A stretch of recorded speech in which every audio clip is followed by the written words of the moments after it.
As the first violin arpeggios emerged from the marble walls of the ample hall and capriciously ventured down the stairs from the second floor to the main entrance of the deserted medical school building, I could not help but feel disoriented by the total absurdity of the situation. After all, no medical student would be prepared to find himself listening to a concerto in the middle of the night while taking a quick break from one of the busiest hospital emergency rooms in the world.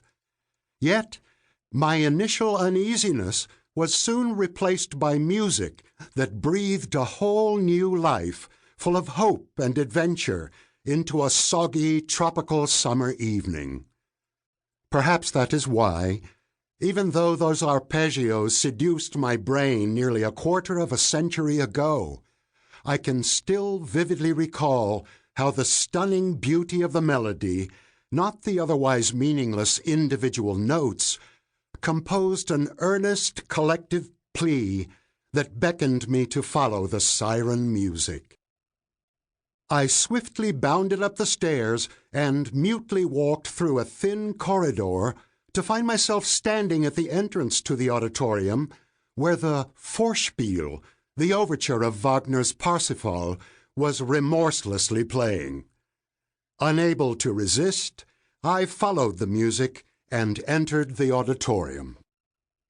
How disappointing it felt then when I realized that, except for an elderly, well-dressed gentleman who was busily working, apparently trying to fix a worn-out, faulty projector that had mangled one too many of his slides over the years, the auditorium, with all its chandeliers blazing, was completely empty.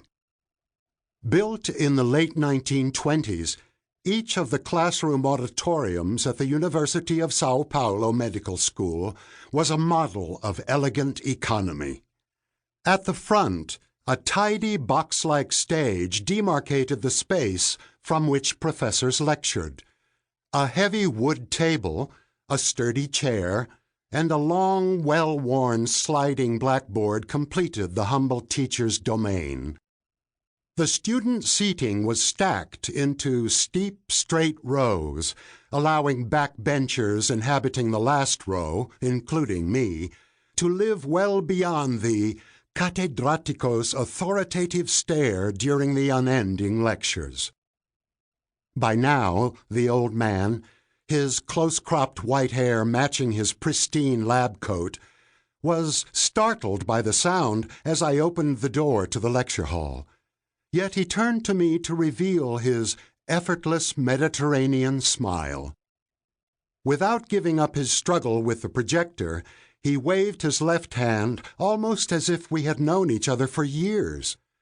On the lecturer's desk I saw, to my dismay, the evidence that clearly incriminated that unsuspicious gentleman with that night's musical recital: a turntable, 2 expensive-looking loudspeakers, and the covers of a few records by the Berlin Philharmonic.